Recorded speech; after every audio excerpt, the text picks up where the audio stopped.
What I'm about to share today, I don't think has been shared by anyone else.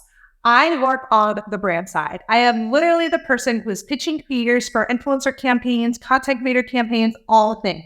And what I want to talk about today is literally, guys, how to make content that is going to blow your brand client's mind. It's going to make them so excited. Now, if you're new to this channel, my name is Dina Zeta. And like I said, I have worked on the brand side. I've worked with a variety of different brands managing their influencer campaigns, but I also help creators and influencers on the business side. So I'm in this really special place because I can speak to both parties. But what I want to share in today's video is a little bit more technical, right? It's a little bit like the things that you're going to over miss and probably not think about when you're shooting content. So you may even want to save this video, definitely like it, but you may want to even save this video to come back to when you have a brand partnership to make sure that you rewatch it so that you get it done perfectly. Now, before I dive in, I am going to be transparent. What I'm sharing is literally what I share with the actual creators. So I won't be giving away any names of my brand clients or anything like that, but I am going to be sharing what I share. But the first thing is, if you're getting a campaign brief from the brand, I need you to read it like 3 times, okay? Maybe even 4. And I can't stress this enough because I just had a campaign a few weeks ago go live, and I know the creator didn't read the campaign brief because she didn't follow the instructions. It's literally the instructional guide. Now, if you're working with a brand that doesn't provide you a campaign brief, of course, how could you know? Maybe refer to your contract so that you could read the appendix.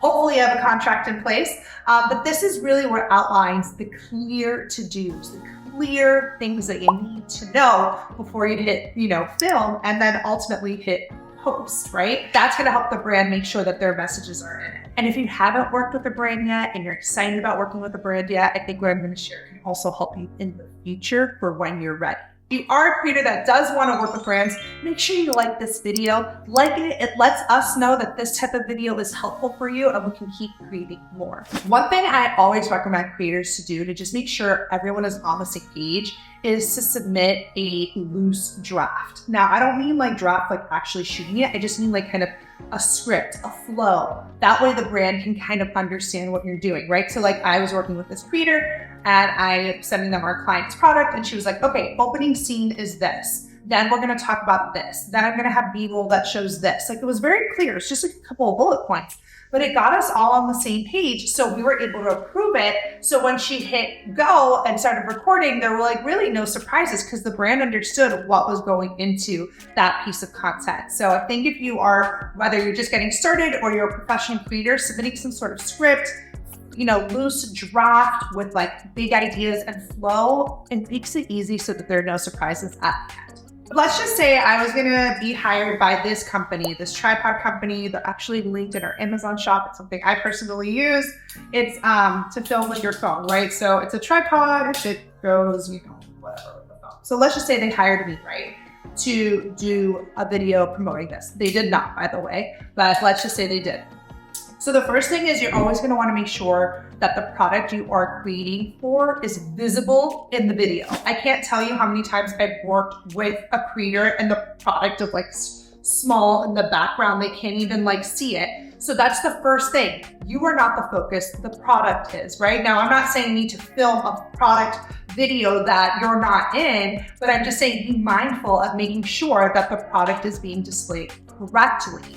Also, there are certain key features that I'm assuming the campaign brief will outline, but you're gonna wanna start thinking about, okay, what are some key features that you wanna talk about in this video, right? This is what we call our key messages. So again, maybe for this one is that it has like a USB remote, it's lightweight, it's also a tripod, I don't know, it's under $50. Like, what are the certain key points that the brand wants you to talk about, but that you think also your audience would be interested in learning about? These are the key messages. You want to make sure that you clearly identify those. Also, this is something that you and the brand should decide ahead of time, but what is the minimum footage? Like, is it a 30-second minimum? Like when I was working with our creators, I'm very specific. I'll tell them, I don't want anything less than 30 seconds, for example, because I don't want them to send me like a little 7-second clip, right? Especially if we're paying a lot of money for it. So you want to make sure that you have that information before you start shooting so that you know how long they want this video to even be.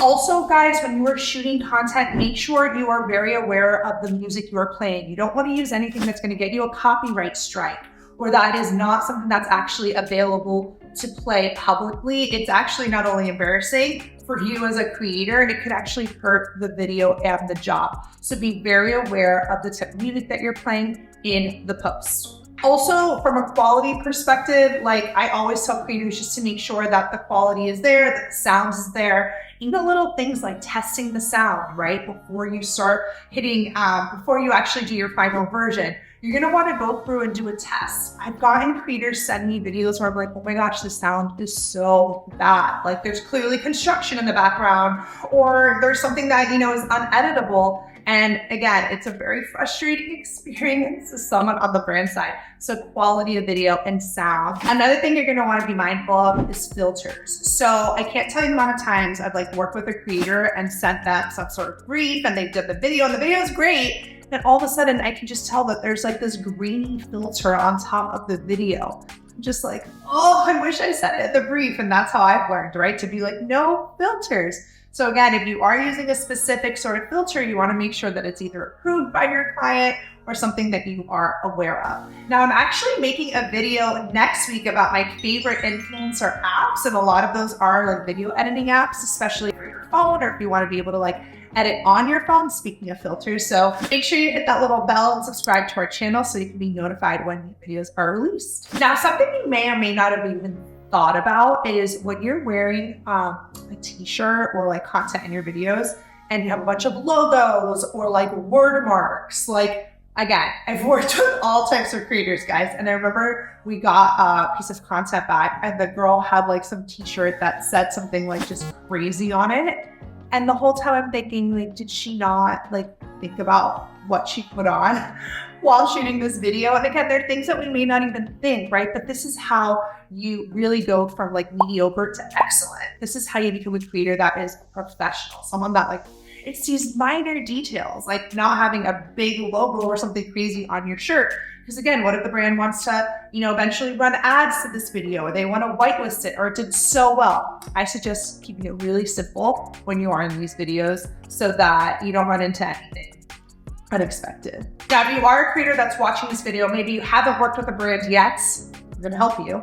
And if you have already worked with a brand, we're gonna help you make more money. Come to my next free live training. The best part about this training is that it's live. You can literally jump in the chat, ask questions, and I'm gonna be there hosting it. And on top of it being live and free, you're gonna leave with actionable strategies to help you get paid brand deals. Trust me, brands can tell right away if you're professional or not. Like, we're trained, we can see. Something else that you may want to consider when you're putting your video together is not including competitive products. I know that that sounds like something, you know, that you, of course not. Of course I wouldn't do that. But I've seen it. I've seen it done. I'm like, why are they literally including our competitor when we were just talking about us?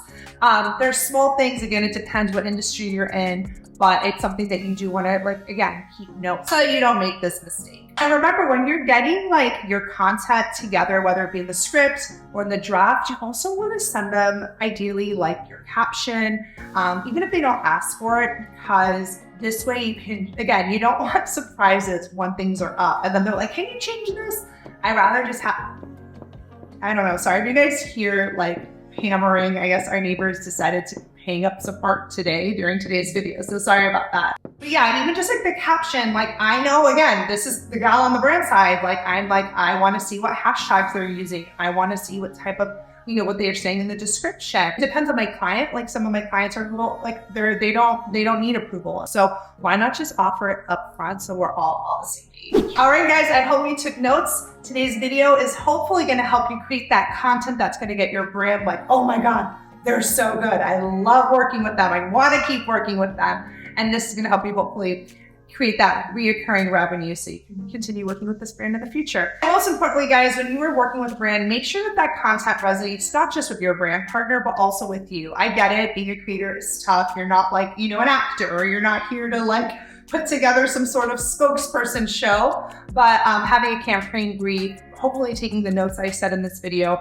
but also merging it with your authentic self will make for an amazing piece of content that your brand will love. Now, if you are interested in maybe understanding the psychology of why brands might not want to work with you because that is a real life scenario, you can go ahead and watch this video next. 11 reasons why brands don't want to work with you. Some of them may be you, and some of them are outside of your control. And we're going to jump in and find out. I'll see you guys in the next video.